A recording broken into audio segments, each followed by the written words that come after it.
بالزمالك ومباراته اليوم مع الاسماعيلي ومباشره وبلا اي تجميل او تزويق في السؤال، ما الذي يحدث في الزمالك؟ لا هو طبعا هو النتيجه النهارده ما هي الا انعكاس للوضع اللي عليه الزمالك، الوضع الغير مستقر اداريا والغير مستقر فنيا والغير مستقر ماديا. ده انعكاس طبيعي جدا للوضع اللي فيه نادي الزمالك بصفه عامه.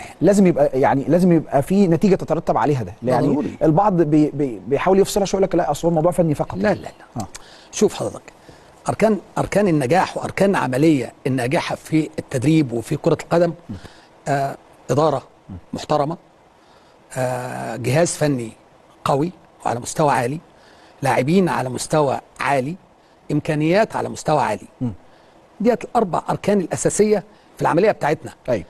اي خلل في واحده منهم بيدي اثر سلبي بينعكس على التيم على طول. مفيش كلام.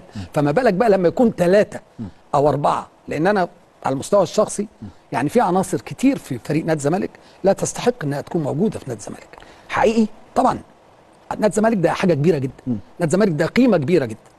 ده مستوياتهم اقل من ان هم يلعبوا في نادي الزمالك. طبعا ده مفيش شك. نادي الزمالك محتاج الكواليتي، احسن كواليتي. طول عمر نادي الزمالك لعبته على مستوى عالي جدا. جماهير نادي الزمالك لما فريقها يلعب ويأدي بشكل جمالي وبشكل محترم ويخسر ما بتبقاش زعلانه. فده الكواليتي بتاع الزمالك. كواليتي بيأدي بشكل رائع وبشكل جميل.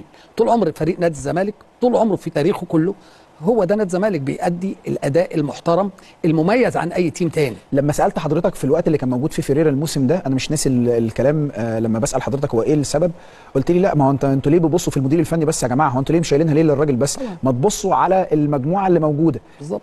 وبالتالي هتلاقي انه ده نتائج. طيب هل المجموعه اللي موجوده ما حصلش عليها زياده كما هو مطلوب؟ مش هي دي الاسماء، رغم ان الزمالك عمل صفقات كتير، اسماء كتير جت. مش مهم العدد.